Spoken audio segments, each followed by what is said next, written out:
maybe stage 5. What do I do for my nerves? Maybe you think in your head. No, I think I just have to, it's like you pump yourself up, you just tell yourself, you know what, whether they like it or not, this thing needs to be said. You know, maybe you breathe in and breathe out. It helps. Or you just have attack. That's what you just have to attack. Yeah. Okay. You don't get scared because you're shaking and everything inside. But if you mess up, then you mess up your whole. So you just have to attack. Right. So how do I deal with nerves? I remind myself I'm supposed to be, otherwise I won't do it. And I just tell myself that, and then I'm there. So what are you here for? To do this. So do it. It doesn't mean I don't shake it. No, Oh yeah. Oh, that's really, yeah. Oh, sometimes I'm even physical. Yeah. But you still do it. You still do it. Yeah. Because you have one job. Yep. Just go and deliver. Maybe when you make a mistake, you just assimilate it. I always tell people don't apologize for your mistake. It's yours. You are the one. You wrote it. Yeah. Sometimes they don't even realize it. If people have heard it before. Yes, especially people have heard it. Oh, yeah. Okay. All right. So these are things that you'll learn if they came to the workshop Yeah. in the future. You know, when people tune in, they learn a lot. So I think that's a nugget that our audience will take away today. Okay, so for the benefit of those who are listening to us who don't know, what do you majorly write about? What types of poems do you? You'll be amazed to know dark poetry. So I used to write a lot of depression and suicide, and then I crossed over to what you know now, erotica. Okay. So you are into depression and erotica. Yeah. Well, you're not depressed anymore. You're not into the depression too much. No, I don't write as much now. I'm enjoying erotica now. Yes. Yeah. I'm really having fun with it. Oh, okay, nice. And how about you, Casey? So, I'm diverse. It's whatever catches. Like I was saying before, sometimes you just hear a voice and that needs to be expressed. And so that's what I write at the time. But a lot of my poems are based on relations. So, it's like I'll have periods. There'll be a period of time where, for example, I'll have a period where I'm talking about heartbreak. And everything, even if I'm trying to divert from that, everything is just heartbreak. Oh, okay. Or if something like political, like with the George Floyd thing, then I had a period of time I'm just writing about black consciousness and police brutality and whatever else. Some of the poems you performed that I listened to, I can't breathe. I was just hearing I can't breathe. Yeah. Then George Floyd. Yeah. Time you wrote that. Okay, so you do write the side chick that you talked about. It's in parts, right? Yeah. Why do you think that works for you? So the side chick one, that was like one that came about. I think I told you the story already, but it was also kind of an awakening for me, because that was the first poem that I performed at an event. And like I said, when I performed it, the people were coming up and like, oh, you spoke well, blah, blah, blah. So it made me feel like, oh my gosh, oh wow, maybe I have something to say. Yeah. But that was just, it was just so surreal, like that whole, because it's a series of 4 poems. And it starts off with the side chick saying she doesn't want to be. And then somehow I was ironing one day, and then the line for the guy's response came while I was ironing. So my ironing stopped, and I had to write it up, and it just flowed. Yeah. And then some time later again, I was sitting in my car, and then her response to what he said came. And so and then it just flowed again. And then some time later, just out of the blue, then the wife decided she also needed to have a say in this whole situation. Okay. So the scenario became like some saga, some drama somehow. Yeah. And it seemed like a story. Yeah. But that works because I think, again, it's giving a voice to every protagonist in the discussion. Every character has the opportunity to voice themselves and to say how they feel and how this love triangle is affecting them, And it gave the opportunity for just release of emotion, you know? Yeah. So do you think Side Chick, has it ended? Do you know what? No. Do you know what? It's like, the wife's one. Still calling your name. No, well, the wife's one, she ended it very open, so I left it for the audience to decide whether she will accept him back or not. Okay?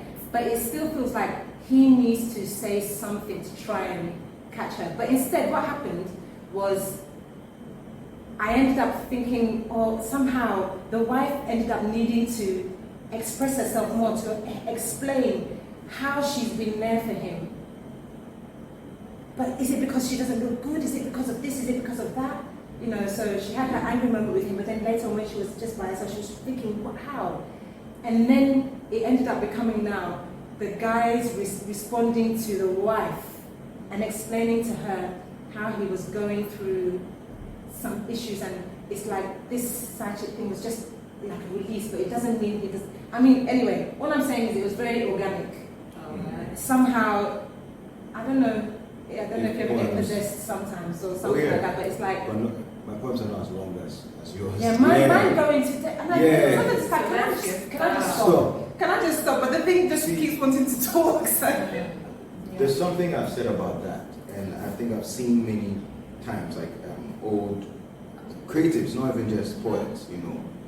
There's I've heard it multiple times where people say, the creatives say, they believe that they are conduits for their gods, you know, because you can't explain how you're expressing, and why you're so driven to express it the way you are, and how you'd rather maybe sometimes not even do it. You know, in all honesty, some people don't realize that.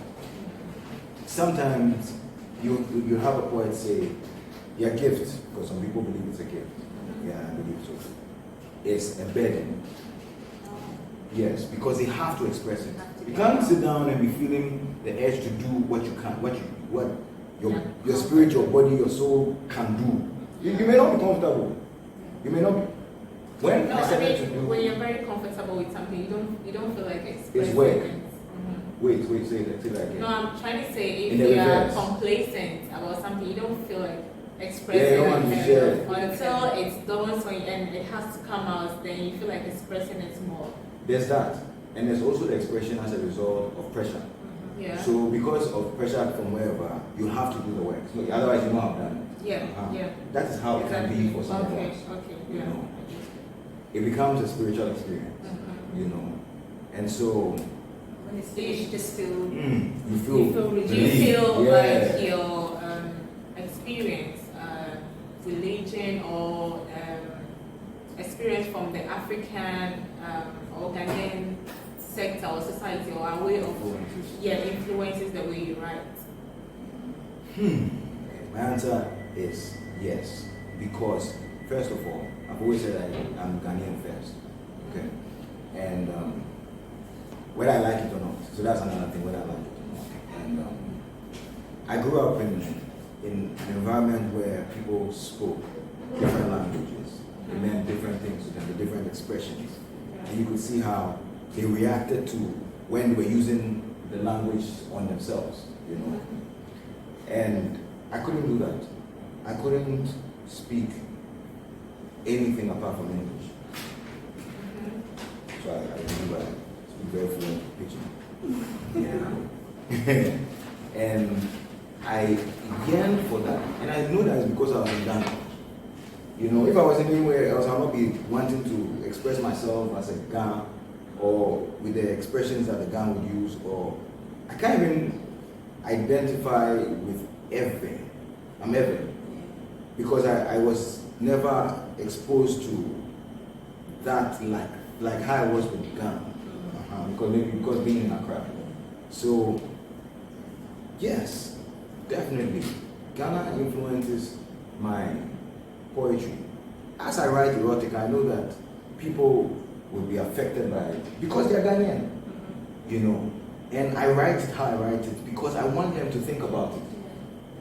Really, what are we talking about? You know, you are chosen to write it. Pardon? Yes. Look, before I could say the word that she doesn't want me to say, so I won't say it. hard for me to say it. And so I'm just bumping to that. Just to it was hard for me to say it. Because, again, the only reason because we're Ghanaian, you can't talk like that. And so I had to break that. I had to break myself. And this is something that a lot of people don't know. Because you don't just get up and go against society because you think that you are a rebel or you have no. You have to go through it.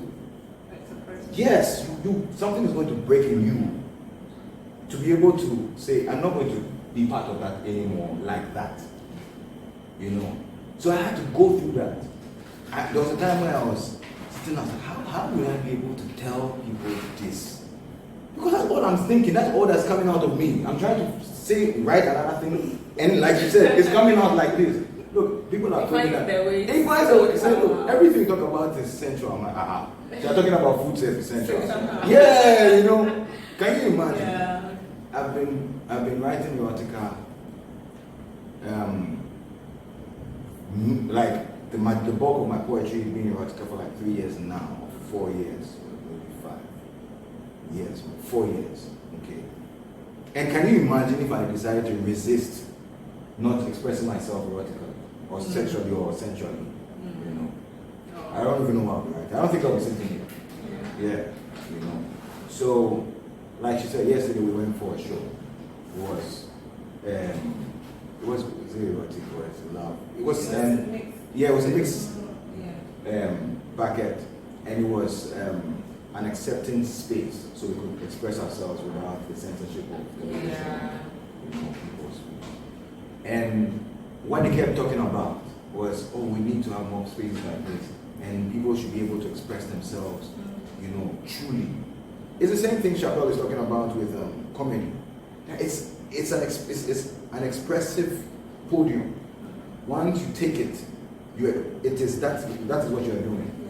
But people are so offended. It becomes personal. Like, sensitive about it. Like, you can't be talking about, I'm opening my mouth. But don't they have a reason to say that maybe it's not, let's say, for everyone at any time? Sex, how are we here? It's just like saying daytime movie. You don't What's show daytime movie? family movie in the afternoon where kids and everybody is around. Elements of the movie will make it a family movie. Elements of it will make it an action movie. Elements of it will make it a drama. But I still actors. That's what we say. So won't you like censor? What are we saying? So my question again was, what are we censoring? Sad languages are censored. What is But bad who tells language? you that What is language bad language? Because the beauty of communication is that it should be open and free. Words are just words. How you interpret them and how you let them affect them, that's your own sort of choice. But words are words. Who's decided that, for example, black should be a derogatory word? Who? Who decided? Because actually, if you look at black, in very many ways, it is actually a very positive and strong thing. But we have been told anything will be blacklisted, black. Do you understand what I mean? Right. Who told you that word is wrong? Even if it's an F word or a Z word or a C word or whatever word it is, who told you? Because somebody decided they don't like the sound of that word or they were insulted by it, therefore it becomes pariah. So we are having a Black History Month lectures over here. We're using one vertical to no. Wow, what did I just say? All the same. I really agree. We're talking about love. We're talking about it's all in the month of February because this is a Black History Month. So we're having a little bit of education here and there. So talking about poetry, do you need to have formal training to write very well? How would you say so? Yeah, because I never had any formal. It's an expression of yourself and you're telling the people something. So there's a technicality of it. That's where in the beginning I said she should give us the academic definition of poetry. Yes, there's that. And if that's what you're going for, fine, But I've always been of the mind that it's your expression of that thing through your instrument, how you play it. And so because of that, it's always going to be an individual thing. That's why there's so many different types of poetry. Yeah. We get so many different types. You know. Really answer. Don't you? You have answered your way, but I also think there's a point in, say, you are into catering services. You learn how to cook. Yes, but let's say you go for maybe a more formal To or refine your upgrade, craft, yes, to refine So your skills. growth is essential in any endeavor. But the thing, so you don't need the. It's not a requisite. It's not a No, requisite, Yeah, it's not. but It's not. because some people already know who they are. Yeah. Mhm. And so when they write, who they are just pours out onto the page. You know, or Wouldn't training help one Training for what? skills, not How to best necessarily- express yourself. yes. Oh, that's why I said Maybe growth is it's crucial. writing. And training, and you see, it is not a prerequisite to write poetry. Okay, to feel it, to express it, you know, to command it. You don't need to have training, but you need to grow. And so when you reach the stage where you realize that I need to know this, by all means, go and know it. You know, Okay. but don't say I need to know this before I can do this. Before I can Yes. all right. That's Okay, what I'm saying. so I get where you're coming from. Because you know, in school, my English class, we did a lot of medieval poetry, how it has to follow a certain reading, Like and all that. Yeah, you know, we look to the West more times when we're talking about Right. poetry, but our society, African society, we have like the griots, we have storytelling, we have the linguist way, you know, we have our own reading and all that. How has the African way of, let's say, Poetry poetry, yes, influence our yes, poem. yes, What do you want to well, say? not just poetry. Like, if it's our poetry. Yes, our poetry. Yeah, I don't really. Are we not the originals of everything Our anyway? No, but based on the fact that it's been done before, it's original to you doing what you're doing, how you are doing it. No. That's What I right. mean is, poetry did it not come from Africa. us anyway? Well, that's another debate for another day. No, it's Because- just black history. No, but why I say that is because when I'm writing, it's not that I'm specifically thinking, oh, I'm drawing my influences from the ancient storytellers or anything like that. But somehow it is in my DNA to tell my story, So one is in to say it DNA. Yeah. you know, I am recounting this, Yeah. you know, or let me alert you, you know what I mean, like that wisdom or that retelling of history or whatever it is, somehow it will flow through Yeah. your Because poetry sometimes I anyway. listen to our African storytellers, and I think they are very, very creative. Yeah. I feel like how did they come? The way they express Yeah, to themselves. hold you, We are to very engage you. diverse in our vibrations as Africans. That is why wherever you put us, we find rhythm. For the longest time, if you find movement, if you say it's, oh, they are black people. Yes. There's a time when you, before internet, but when you watch videos and white people dance, I don't think we consider that a dance. You know, unless it's maybe Very choreographed. yes, It's not- unless it it's doesn't very, come from the and that's soul. a uniformity. They like to do that. There's always that. But with us, we are very diverse. Even the kind of women that we have are slim women. They're about, I think about 7. That's just from my I eyes. think that's true. And 7 types of slim women. Yeah. So I You don't know. see that in Mhm. foreigners. Yes, They're very yes, similar. yes. But we are very diverse. We are. So we will always have We have different ways. yes of expression ourselves. So I've seen that in spoken poetry as well. Okay. You hear drumming, and then now the reading follows, and then a way of like expressing ourselves through poetry. So do you see that in your poems? In my poems. Oh yeah, I talk about the things that I can relate to or I've been exposed to. And so my poems is very much, I'm like the true north, yes, to my poems, because everything comes back to me, you know. I cannot talk about what I don't understand. Yes. Definitely. And I haven't read medieval poetry, English or otherwise, foreign.